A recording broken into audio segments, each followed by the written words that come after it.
नमस्कार, आप देख रहे हैं हेडलाइंस न्यूज। दिन भर की ताज़ा खबरों के लिए अभी सब्सक्राइब करें, साथ में बेल आइकन भी प्रेस कर लें। खबरों में आगे बढ़ने से पहले वीडियो को लाइक जरूर करें और अपने दोस्तों के साथ ज़्यादा से ज़्यादा शेयर करें। और आप किस राज्य शहर से न्यूज को देख रहे हैं, कमेंट में लिखना ना भूलें। लोकसभा चुनाव 2024 से पहले कई क्षेत्रीय नेता खुद को केंद्र में स्थापित करने की जुगत भिड़ा रहे हैं। इस लिस्ट में अब तेलंगाना के मुख्यमंत्री और तेलंगाना राष्ट्र समिति यानी कि टीआरएस के नेता के चंद्रशेखर राव यानी कि केसीआर का नाम भी शामिल हो चुका है। इसी कड़ी में केसीआर ने रविवार को दिल्ली के मुख्यमंत्री अरविंद केजरीवाल के उनके आवास पर मुलाकात की है। मीटिंग के बाद केसीआर ने बताया कि दोनों नेताओं के बीच राष्ट्रीय राजनीति, केंद्र की नीति, संघीय व्यवस्था, भारत के विकास में राज्यों का योगदान सहित कई अहम मुद्दों पर लेकर बातचीत हुई। इस दौरान राज्य के मंत्री वी प्रशांत रेड्डी, सांसद जोगी नापल्ली, संतोष कुमार, नामा नागेश्वर राव, रंजीत रेड्डी, वेंकटेश नेता, सीएम के प्रतिनिधिमंडल के कई सदस्य मौजूद रहे। झारखंड के पाकुड़ जिले में एक छात्रा को पीटने का वीडियो तेजी से वायरल हो रहा है। यह वीडियो जब सोशल मीडिया के जरिए राज्य के मुख्यमंत्री हेमंत सोरेन तक पहुंचा तो उन्होंने ट्वीट पर रिप्लाई करते हुए पाकुड़ पुलिस को आरोपियों के खिलाफ सख्त कार्रवाई करने का आदेश दिया। दरअसल पाकुड़ में महेश्वरपुरा थाना क्षेत्र के रोला ग्राम का एक वीडियो तेजी से वायरल हो रहा है। वायरल वीडियो में एक युवक स्कूल ड्रेस में लड़की को बुरी तरह पीटता हुआ नजर आ रहा है। रजनी मुर्मू नाम के ट्विटर हैंडल से इस वीडियो को शेयर किया गया है। यूपी में विधानसभा सत्र से पहले समाजवादी पार्टी की विधानमंडल दल की बैठक खत्म हो गई। करीब 2 घंटे चली समाजवादी पार्टी के विधायकों की बैठक में सत्र को लेकर रणनीति तय हुई है। विधानसभा सत्र की अवधि छोटी रखने के मुद्दे पर समाजवादी पार्टी सरकार का घेराव करेगी। वहीं इस बैठक में पार्टी के सीनियर नेता आजम खान और पार्टी के चुनाव चिन्ह पर विधायक बने शिवपाल यादव इस बैठक में भी शामिल नहीं हुए हैं। शिवपाल इससे पहले भी अपने भतीजे और सपा प्रमुख अखिलेश यादव के साथ मतभेद के बीच पार्टी विधायकों की बैठक में शामिल नहीं हुए थे। हालांकि शिवपाल यादव ने इस साल का विधानसभा चुनाव समाजवादी पार्टी के चुनाव चिन्ह पर लड़ा था। हालांकि खान को अपने बेटे अब्दुल्ला आजम के साथ विभिन्न मामलों में वहां बंद अपने समर्थकों से मिलने के लिए रामपुर जिला जेल में जाते देखा गया।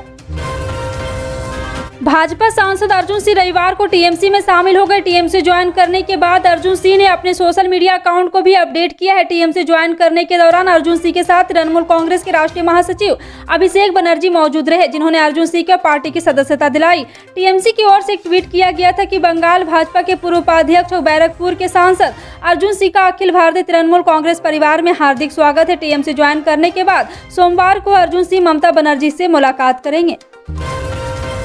उत्तराखंड के मुख्यमंत्री पुष्कर सिंह धामी ने ऐलान किया है कि वे कॉमन सिविल कोड का ड्राफ्ट तैयार करने के लिए वे जल्द ही एक कमेटी बनाएंगे। उन्होंने ये भी कहा है कि हम चाहते हैं कि देश के अन्य राज्य भी अपने यहाँ कॉमन सिविल कोड लागू करें। उत्तराखंड के मुख्यमंत्री पुष्कर सिंह धामी रविवार को दिल्ली के चाणक्यपुरी में आयोजित एक कार्यक्रम में बोल रहे थे। उन्होंने कहा कि प्रधानमंत्री नरेंद्र मोदी के नेतृत्व में उत्तराखंड का चहुमुखी विकास हो रहा है। हमारी ये कोशिश है कि आने वाले समय में उत्तराखंड हर मायने में देश के श्रेष्ठ राज्यों में शामिल हो। उत्तराखंड में लॉ एंड ऑर्डर की स्थिति को लेकर मुख्यमंत्री धामी ने कहा है कि कानून तोड़ने वालों के खिलाफ प्रदेश की पुलिस सख्त कार्रवाई कर रही है। अपराधियों के लिए उत्तराखंड में कोई जगह नहीं है। केंद्र सरकार ने पेट्रोल डीजल के दाम में कमी की है। इसे लेकर बिहार सरकार पर भी तेल के दाम कम करने का दबाव बनने लगा है। शनिवार को बिहार के मुख्यमंत्री नीतीश कुमार ने भी पेट्रोल डीजल के दाम कम करने के संकेत दिए हैं। जेडीयू कार्यालय में नीतीश कुमार ने पत्रकारों को सवाल का जवाब देते हुए कहा है कि केंद्र सरकार ने पेट्रोल डीजल के दाम में कमी की है। ये खुशी की बात है कि हम भी इस पर आपस में बात करेंगे। पिछले बार तो हमने दाम कम ही किया था। बता दें कि केंद्र सरकार ने पेट्रोल डीजल पर एक्साइज ड्यूटी कम की है। केंद्र ने पेट्रोल पर 8 रुपये तो डीजल पर 6 रुपये टैक्स घटाया है।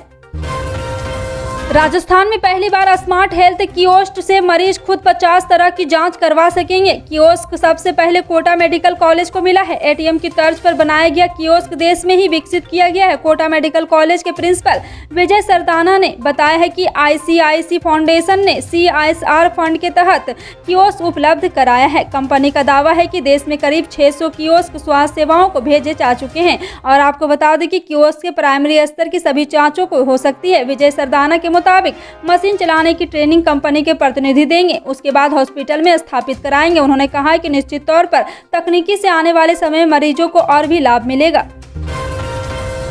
केंद्र सरकार ने आम लोगों को बड़ी राहत देते हुए पेट्रोल डीजल पर एक्साइज ड्यूटी कम कर दी। इसी कटौती के बाद पेट्रोल 9.5 रुपये और डीजल 7 रुपये प्रति लीटर सस्ता हो गया। केंद्र सरकार के इस फैसले के बाद अब राजस्थान, उड़ीसा और केरल की सरकारें पेट्रोल डीजल पर वैट में कटौती कर चुकी है। इनके अलावा किसी भी राज्य ने वैट कम नहीं किया, लेकिन बिहार सरकार इस पर तर्ज कर रही है।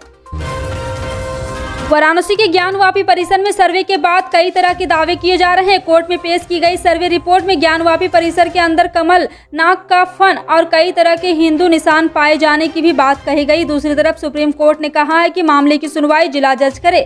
अब इस मामले में आगे की सुनवाई से पहले काशी विश्वनाथ मंदिर ने बड़ा दावा कर दिया है। उनका कहना है कि मस्जिद के भूतल में एक शिवलिंग है। सोमवार से जिला अदालत में सुनवाई होगी। वाराणसी जिला अदालत में 4 याचिका हैं जिन पर सुनवाई होनी है। सुप्रीम कोर्ट के आदेश के मुताबिक जिला जज को 8 सप्ताह में ज्ञानवापी विवाद पर फैसला सुनाना है। महाराष्ट्र नवनिर्माण सेना प्रमुख राज ठाकरे ने रविवार को साफ कर दिया है कि उन्होंने अपना अयोध्या दौरा क्यों टाला। राज ठाकरे ने रविवार को दावा किया है कि उनके प्रस्तावित अयोध्या दौरे को लेकर हुए राजनीतिक घटनाक्रम मन से कार्यकर्ताओं को कानूनी पचड़े में फंसाने की साजिश थी और इसी कारण उन्होंने अपनी यात्रा को टालने का फैसला किया। पुणे में एक जनसभा को संबोधित करते हुए राज ठाकरे ने कहा है कि 1 जून को उन्हें कूल्हे की हड्डी की सर्जरी होनी है, जिसके प्रभाव से उबरने के बाद वह एक और रैली को संबोधित करेंगे। कांग्रेस ने बीते दिनों उदयपुर में 3 दिनों का चिंतन शिविर आयोजित किया था। इसमें पार्टी के बड़े नेता शामिल हुए और 2024 में आम चुनाव के लिए रणनीति तैयार की। चिंतन शिविर के आखिरी दिन राहुल गांधी ने क्षेत्रीय पार्टियों को लेकर बयान दिया था कि भाजपा को हराना रीजनल पार्टी के बस की बात नहीं है। इस बयान के बाद कांग्रेस में अलग थलग पड़ने के कयास भी लगाए जा रहे थे। दूसरी तरफ अब तेलंगाना के मुख्यमंत्री के चंद्रशेखर राव कांग्रेस को अलग छोड़कर क्षेत्रीय दलों के साथ मिलकर अलग मोर्चा बनाने की तैयारी में है। केसीआर ने उत्तर प्रदेश के पूर्व मुख्यमंत्री और सपा प्रमुख अखिलेश यादव से भी मुलाकात की। इसी बीच तेलंगाना कांग्रेस ने केसीआर पर दोहरा रवैया अपनाने का आरोप लगाया है। कांग्रेस प्रवक्ता दासुजो सरवन ने कहा है कि मुख्यमंत्री ने तेलंगाना में आत्महत्या करने वाले 8000 किसानों को लेकर आंखें बंद कर रखी है। आने वाले 10 जून को 15 राज्यों की 57 सीटों पर राज्यसभा सांसदों का चुनाव होना है। इसमें उत्तर प्रदेश, महाराष्ट्र, तमिलनाडु, बिहार, आंध्र प्रदेश, कर्नाटक, राजस्थान, मध्य प्रदेश, ओडिशा, पंजाब, छत्तीसगढ़, तेलंगाना, हरियाणा, झारखंड, उत्तराखंड में चुनाव होंगे। बता दें कि उत्तराखंड में 1 सीट पर राज्यसभा सांसद का चुनाव होना है। खबर है कि केंद्रीय मंत्री पीयूष गोयल के उत्तराखंड से राज्यसभा भेजा जा सकता है। दरअसल इसी साल जुलाई में पीयूष गोयल का राज्यसभा की सदस्यता का कार्यकाल खत्म हो रहा है। इसके साथ ही वो मोदी कैबिनेट में वाणिज्य मंत्री का कार्यभार भी संभाल रहे हैं। वहीं 10 जून को होने वाले राज्यसभा चुनाव में माना जा रहा है कि राज्यसभा में नेता सदन गोयल को उत्तराखंड से राज्यसभा भेजा जा सकता है। सामने आई जानकारी के मुताबिक उत्तराखंड से राज्यसभा जाने के लिए जिन 10 नामों की चर्चा है उनमें से खास पीयूष गोयल हैं। केंद्र सरकार द्वारा पेट्रोल और डीजल की कीमतों पर एक्साइज ड्यूटी कम करने के बाद राजस्थान की बीजेपी एक बार फिर मुख्यमंत्री अशोक गहलोत पर हमलावर हो गई है। प्रदेशाध्यक्ष सतीश पूनिया, पूर्व मुख्यमंत्री वसुंधरा राजे, केंद्रीय मंत्री गजेंद्र सिंह शेखावत, नेता प्रतिपक्ष गुलाब चंद कटारिया और उपनेता प्रतिपक्ष राजेंद्र राठौर सहित कई नेताओं ने मुख्यमंत्री अशोक गहलोत से राज्य का वैट घटाकर जनता को राहत देने की मांग की है। पिछले वर्ष में 3 नवंबर को जब केंद्र सरकार ने डीजल पर 10 रुपये और पेट्रोल पर 5 रुपये एक्साइज ड्यूटी घटाई थी, बीजेपी के नेताओं ने तब मुख्यमंत्री अशोक गहलोत पर काफी दबाव बनाया था। केंद्रीय संस्कृति मंत्री जी किशन रेड्डी ने राजा राम मोहन राय को महान समाज सुधारक एवं दूरदृष्टा करार देते हुए उनकी 250वीं जयंती के मौके पर रविवार को यहां सॉल्ट लेक में बंगाल के पुनर्जागरण के जनक की प्रतिमा का डिजिटल तरीके से अनावरण किया। इस अवसर पर साइंस सिटी में एक कार्यक्रम को डिजिटल माध्यम से संबोधित करते हुए रेड्डी ने अमानवीय सती प्रथा को समाप्त करने के लिए अपने संघर्ष को लेकर चर्चित राजा राम मोहन राय को एक चिंतक, शिक्षाविद, पत्रकार एवं दूरदृष्टा बताया है। विश्व स्वास्थ्य संगठन ने 12 देशों में कम से कम 92 मंकी पॉक्स वायरस के मामलों की पुष्टि की है। साथ ही चेतावनी दी है कि यह संक्रमण और अधिक देशों में फैलने की संभावना है। जिन 12 देशों में मंकी पॉक्स के मामले सामने आए हैं वो यहाँ पे शामिल किए गए हैं। America, Canada, Australia, Britain, Spain, Sweden जैसे देश शामिल है। वहीं इन देशों में लगभग 28 मामले संभावित मामले हैं। WHO ने कहा है कि उनकी पुष्टि करने के लिए जाँच चल रही है। केंद्रीय संस्कृति मंत्री जीके रेड्डी ने रविवार को स्पष्ट किया कि भारतीय पुरातत्व विभाग के द्वारा कुतुब मीनार परिसर में खुदाई करने का कोई निर्णय नहीं लिया गया है। दरअसल कुछ मीडिया रिपोर्ट में कहा गया था कि भारतीय पुरातत्व विभाग कुतुब मीनार परिसर की खुदाई करेगी। बता दें, कुतुब मीनार को लेकर उपजे विवाद के बीच भारतीय पुरातत्व सर्वेक्षण को कुतुब मीनार की सच्चाई पता लगाने की जिम्मेदारी दी गई है। केंद्रीय संस्कृति मंत्रालय के सचिव गोविंद मोहन भी कुतुब मीनार का जायजा ले सकते हैं। कुतुब मीनार विवाद ने भारतीय पुरातत्व सर्वेक्षण के पूर्व क्षेत्रीय निदेशक धर्मवीर शर्मा के बयान के बाद तूल पकड़ा है।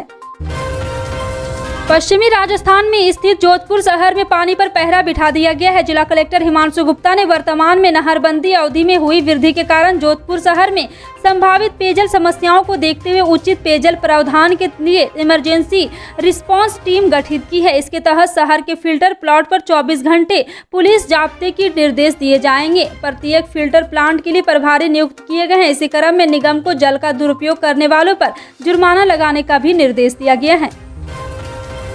भारतीय मौसम विभाग ने उत्तर पश्चिम और पूर्वी भारत के लिए 24 मई तक बारिश का पूर्वानुमान जताया है। आईएमडी ने चेतावनी दी है कि 23 मई को उत्तर पश्चिम भारत में और 24 मई को पूर्वी भारत में बारिश की तीव्रता चरम पर पहुंचने की संभावना। आईएमडी ने कहा है कि 21 मई से गर्मी की लहर समाप्त हो गई है। अगले 3-4 दिनों के दौरान देश के किसी भी हिस्से में लू चलने की कोई संभावना नहीं है। फिलहाल आपका इन सभी खबरों पर क्या कहना है, कमेंट सेक्शन में टाइप करके जरूर बताएं। इसी तरह की पल पल की अपडेट जानने के लिए जुड़े रहें आप अपने हेडलाइंस न्यूज के साथ। मिलते हैं अगली बड़ी खबर में, तब तक के लिए जय हिंद।